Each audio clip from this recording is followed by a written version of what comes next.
One summer moment can change a child's life. Through Toys for Tots Give and Go initiative, your support provides books, games, toys, and outdoor adventures that spark curiosity, creativity, and a love of nature. Whether it's fishing, learning a new sport, reading under a tree, or playing with friends, these moments build confidence and lifelong memories. For too many children, those moments never come. You can help change that this summer. Visit toysfortots.org. Toys for Tots, delivering hope beyond the holidays.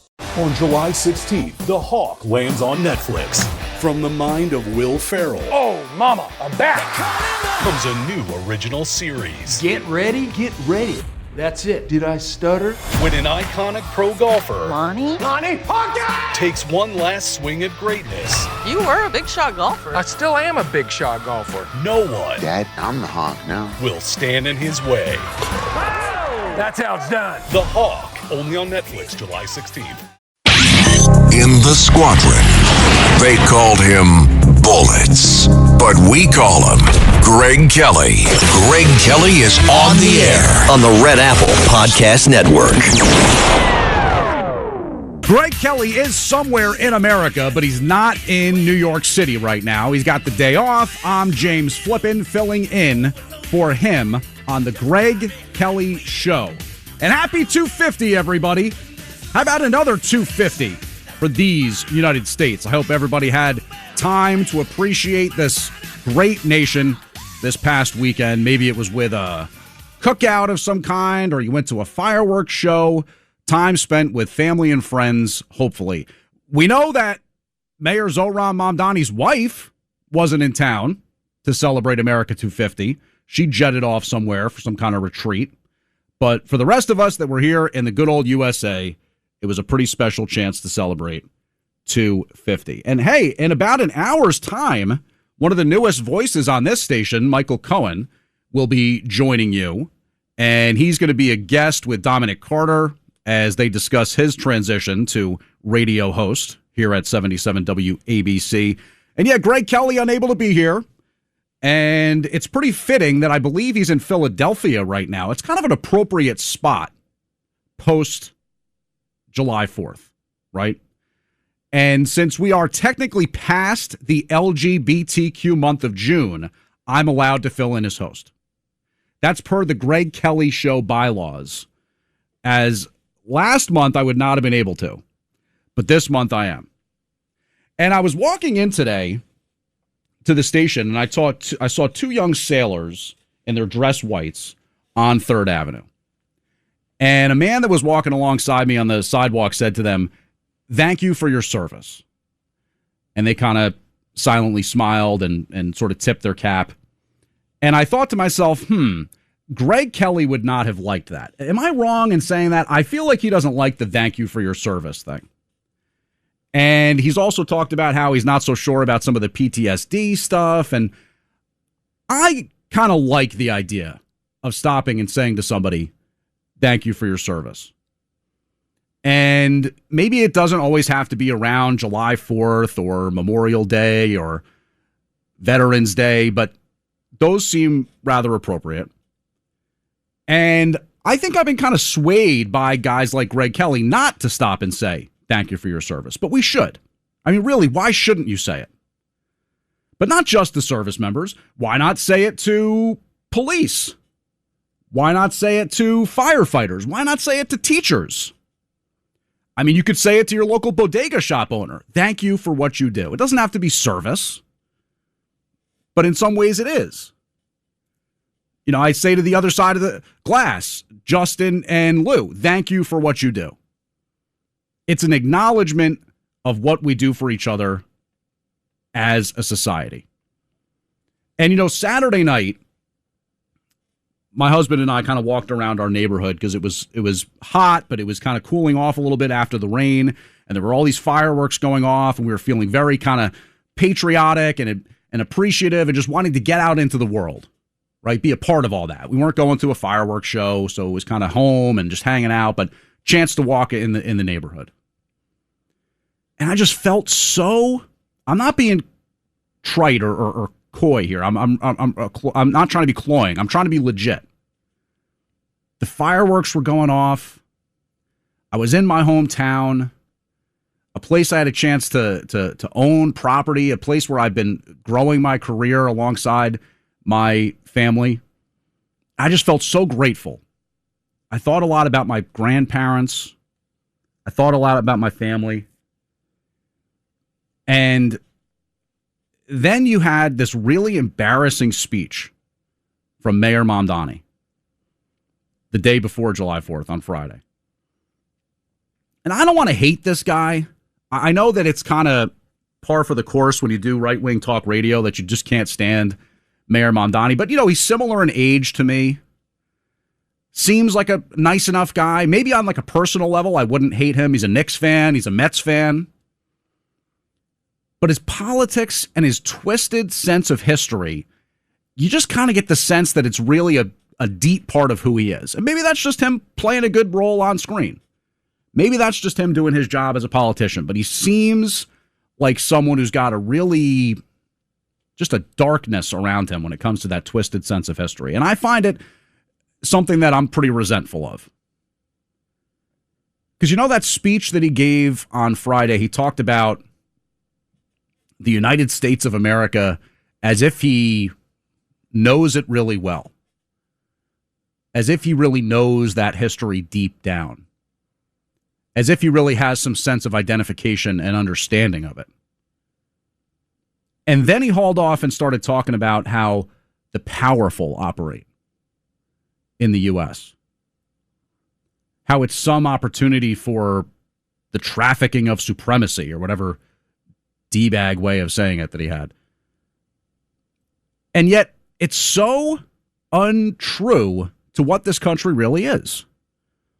I mean, this is a country rooted in the thought that if you can do the job, we'll pay you the wage, you show up, you got the job, just come back tomorrow and keep putting your head down and getting the job done. That's the New York way also. We want to talk about New Amsterdam and diversity and a cosmopolitan society and what it means for Poles to work alongside Irish, to work alongside German and Italians and Jews and Christians and Muslims and whatever, Hindus. It's all rooted in this concept of if you can show up and do the job, we're happy to pay you to do it. Now, if that seems hard or callous or cold or whatever, it doesn't necessarily have to be. I said at the front end, right? You go to your local shopkeeper. You say, thank you for doing what you do. Thank you for having this business that makes our society function. You do talk with each other. You do interact with each other. It's not just hard dollars and cents. But this modern New York idea, iteration among the prevailing political class, among the left, the democratic socialists of America, that this is some communist utopia? Not at all. Now, you could make a very credible case that we've deeply slipped into the concept of socialism. And if you want to look at the percentage of New Yorkers that are on government programs or benefiting from a housing program or rent stabilized or whatever, yeah, you could certainly make the case that more than half of this city has slipped into socialism. But is it a utopia? Not from what we hear. Why is it that we've got all these socialist programs and all these different people that are benefiting from the government of New York? And we certainly spend a lot of money as a city, as a state. Why isn't it perfect?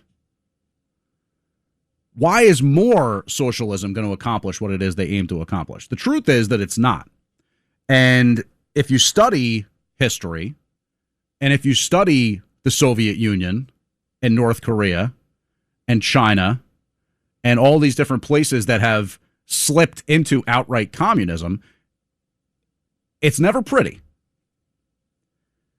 And just last segment, you had Bill O'Reilly talking about what the leading cause of death is in an outright socialist communist society. It's starvation. Go read about the Holodomor and how the people of Ukraine were systematically starved to death during Soviet communism. Why would you do that? Well, you got to break the people to rebuild them in your image. If you're a communist, if you're a authoritarian socialist, you basically say, you know what? We got to break a few eggs to make an omelet. And if that's 500,000 people, if it's 1 million people that die in mass starvation because we got to shut down the grain fields of Ukraine, oh well. The juice is worth the squeeze. Check back with me in 500 years and look at how awesome we're all going to be living because of these systems that we have in place. Oh, those people that starve to death. Yeah, sorry, that's just gum in the gears of progress. And really, that's the thing. President Trump, his speech for July 4th was about, we're going to stop communism. We're going to push back against communism. We're going to stop it. Not on my watch, which is good talk. And clearly, I hope that that's true. And as a guy who supports President Trump, I understand why he would say that. But it's so much deeper than that. It's so much deeper than just one person and this concept of the leader of MAGA saying, no, we're not going to have communism. This is where it wasn't just one particular candidate that was going to be able to save New York City from a Zohran Mamdani. It's got to be generation after generation that say, no, we actually value our private property rights. We value the ability to own a home. We value the ability to take our 8 hours per day, and we decide how that gets used. We decide how that gets priced in the labor market. And for those who feel that's super heady or kind of too out in the clouds to build a momentum or a movement on, it's not. It's the opposite of communism. It's the individual and their broader unit of family and friends mattering more than the collective us, more than the 25 to 50 demographic or whatever you want to say. Because outside of your liberal arts college professor's screed about politics and economics and socialism and social studies and all this, communism has never worked. And it doesn't because it doesn't jive with the human condition. You need farmers who understand the concept of delaying gratification through the growing season, through the harvest, through taking the products to the market, and then you have the money to live and you do it all over again, boom, boom, boom, boom, boom, because they understand on an individual unit basis what the risk is and how much their hard work goes into growing those potatoes, selling them down at the market. If it's just a bunch of paper pushers saying, oh, well, we're going to have to grow 500 potatoes. Okay, we're going to have 2 people working on it in this field and 2 people working on it in this field. Again, that's not the way human society works. But you know what's fascinating? I'm often told, this is something I hear from friends of mine, illegal immigration is a victimless crime. It's a victimless crime. Nobody's really harmed by it. It's just grandmothers and aunts and uncles who come here, and they might not be documented, but, you know, they're not hurting anybody. Oh, is that so? Well, I got a few numbers for you. 30%, 30%, 20% from March of 21 to 24. We'll talk about it in a second. Greg Kelly's not here. I'm James Flippin. Greg Kelly. Let's go, Brandon.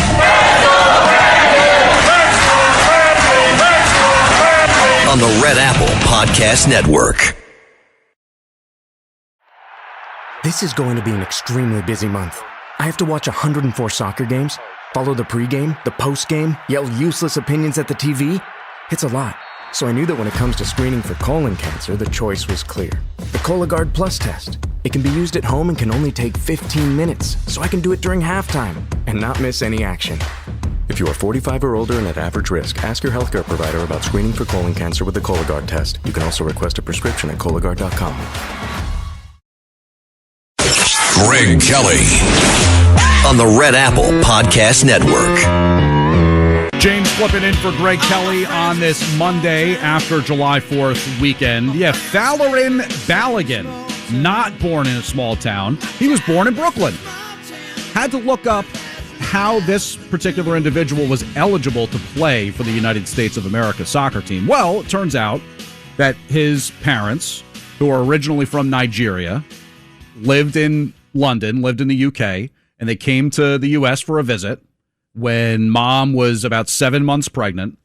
And then when she went to get back on the plane to fly home, they said, I'm sorry, you are in no condition to fly. Our apologies. You're going to have to take up lodging here in the United States. And so she did. And little baby Falarin Balogun was born. And as a result, there you have it. He's eligible to play for the United States. Now, this guy, Falarin Balogun, kind of interesting. If you're not really a soccer fan, if you're an uninitiated soccer fan, you may not know that the biggest league, and by the way, I'm a sports guy, but definitely not a soccer guy per se. So I'm kind of translating this from what I understand. You've got La Liga, you've got Bundesliga, you've got English Premier League. That's kind of the top one. You've got these various leagues in Europe, Italy, Spain, Germany, England, where the top players in the world play. So Falarin Balogun actually plays in the French league. And he was developed through the Arsenal Academy. Now, Arsenal is one of the big English Premier League teams, so it kind of makes sense that he would come up through their ranks. But I was curious as to why he wasn't playing in the English Premier League. Well, you know, it's a question of playing time and who does Arsenal have already on their squad. And so this guy Balogun's pretty good. He's a prospect, if you will. And he's been playing quite well for the U.S. men's team, scoring goals, making things happen. But he was given a red card when the team beat Bosnia-Herzegovina, and that means you get kicked off the pitch for that particular game. It also means that you have to sit out the following game. Hence this whole controversy, where tonight's game pitting the U.S. against Belgium is pretty spicy, right? If Balogun is playing, because as their striker, he gives the U.S. at least a chance against a world power like Belgium. But he's out. He's out with the red card. All right. Too bad. So sad. Odds makers install Belgium as favorites. Yet here's the big reversal. As of yesterday, Falarin Balogun's suspension part of that red card, the secondary game, the next game suspension, that's being postponed. I don't exactly know what that means, if they can just decide to bring it back at any time or if it's just out into the ether. He's not serving this suspension. All right, that's what we understood to be the case anyway. But now the Belgian Federation is challenging FIFA's decision to let this guy, Falarin Balogun, play. And it's like, wow, really? Belgium is that scared of this one particular guy? I mean, this is the great Belgian soccer team. This is one of the world's great powers in football. And that they're worried about this one guy, Falarin Balogun? I mean, I think it's pretty weak that the reason that this guy got suspended had absolutely nothing to do with Belgium. And it was a questionable call to begin with. I don't even want to get into the details of that because it gets a little bit messy. But on video review, they basically said this guy Balogun stepped on someone's ankle wrong. And they give him the red card. And Belgium wants to cry about it? We liked it that this guy wasn't playing. And let me just say this. Falarin Balogun is kind of the ultimate birthright citizenship case. Right? I mean, his parents were here visiting while pregnant. They give birth. Boom. This guy's a U.S. citizen. That's how it goes. But I will say this, and this is where I often get accused of this, and it's actually quite true. I'm a capitalist in real life and a socialist in sports. I like the salary cap. I like the draft. You know, these little artificial fake creations that mess with the market and make it so that it's more quote-unquote fair. It actually works in sports. In real life, not so much. But in sports, we do it all the time. Bo Bichette who's on the Mets, he was like going to play for Brazil's World Baseball Classic team because his mom happens to be Brazilian. Okay. He was not born in Brazil. And World Baseball Classic, they get kind of crazy with that, by the way, because it's a brand new. They would kill to be the World Cup someday. So they're trying to figure out anything they can to add some intrigue and inject some talent for some of these different teams. But it's certainly not the same as the privilege of actual citizenship to be eligible to play for some of these teams. Fowler and Balogun, given the 14th Amendment and the Supreme Court decision that we just got, he is in fact a U.S. citizen. But everybody's getting kind of upset because the whole reason that this red card suspension was overturned in the first place, supposedly, was President Trump. Now, I saw a tweet yesterday from Clay Travis, who's a radio talker, big-time sports guy turned kind of political talker, and he was explaining how there was a whole team behind this. Andrew Giuliani, Rudy Giuliani's son, who's one of the special kind of envoys to the World Cup for the White House. You had these other leading figures in the sports world that somehow got involved in this, and they petitioned FIFA and said, look, this isn't fair. They actually gave this guy the red card on a video review. A lot of things are going to look bad and look more deliberate on a video review.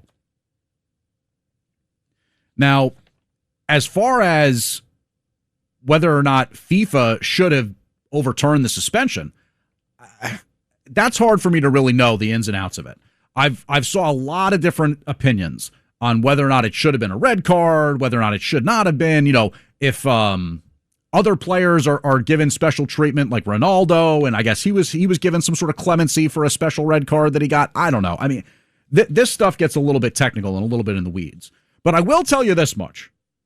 FIFA is not exactly a bastion of good dealings, good business dealings. There's definitely a lot of corruption going on in FIFA. And just the fact that they played the last tournament in Qatar is kind of a good example of that. It was barely playable conditions playing in the summer in the Middle East. They had to shut down beer sales for certain matches because it's in a predominantly Muslim country. And it was just a huge, big, fat check that some sheik in Qatar wrote, and that's the reason they played the tournament there. So, I mean, let's not get it twisted over what FIFA is and isn't.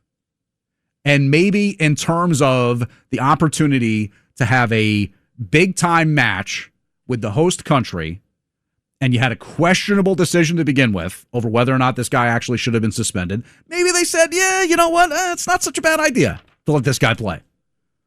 Not such a bad idea. And for President Trump, they talk a lot about the golden goal in soccer.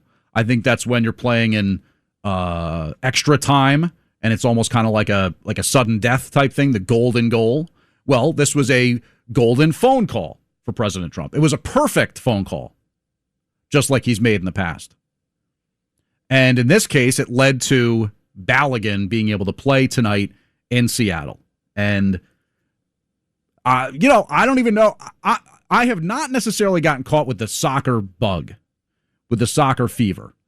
In years past, I would be sort of drawn in by friends or family. Like my cousin is a big fan of the World Cup. So if I was hanging out with him, watch the game. I actually remember very well when Belgium eliminated the U.S.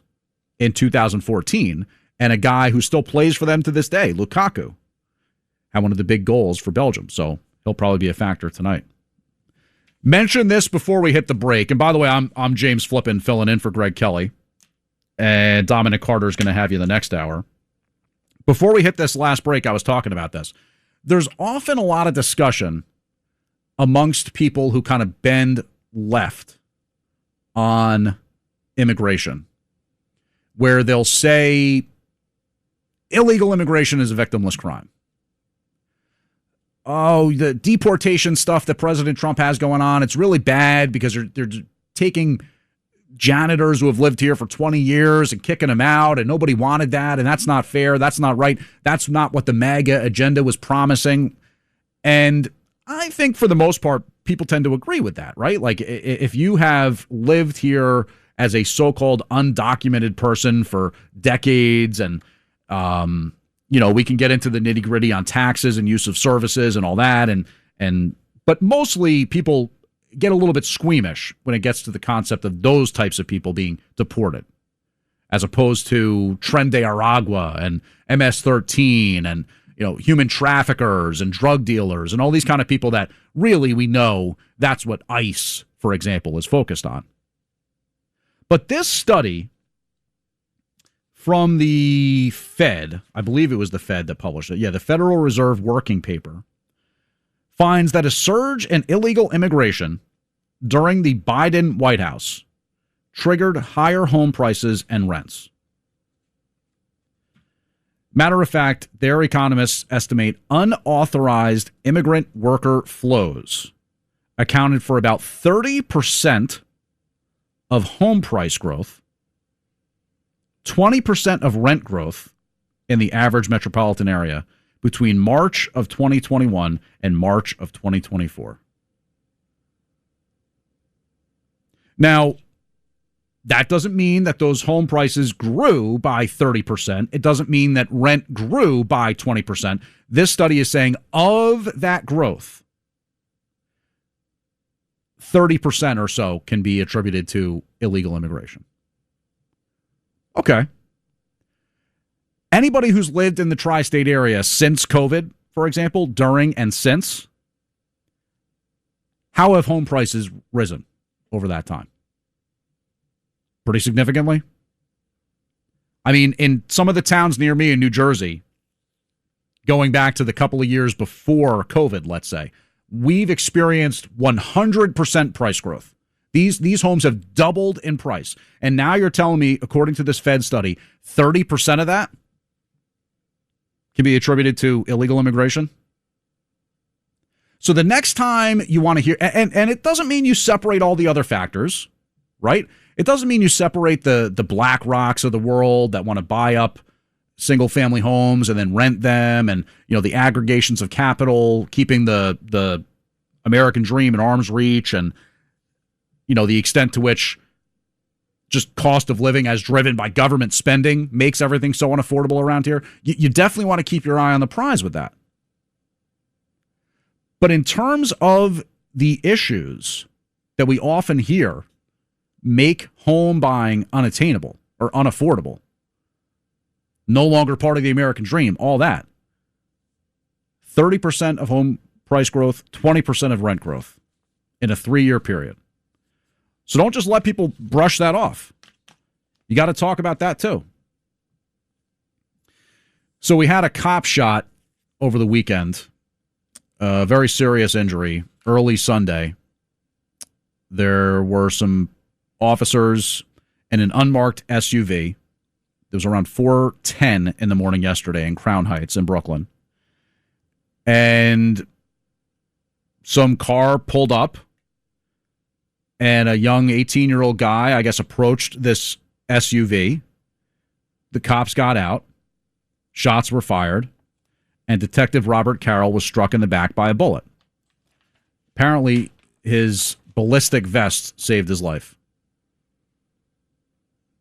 And this is what cops are out there dealing with on a Sunday morning in Brooklyn. So when I say at the front end of this whole hour, I like the concept of saying thank you for your service. I like the concept of saying to the guy at the local shop, hey, appreciate you, man, running a nice business here.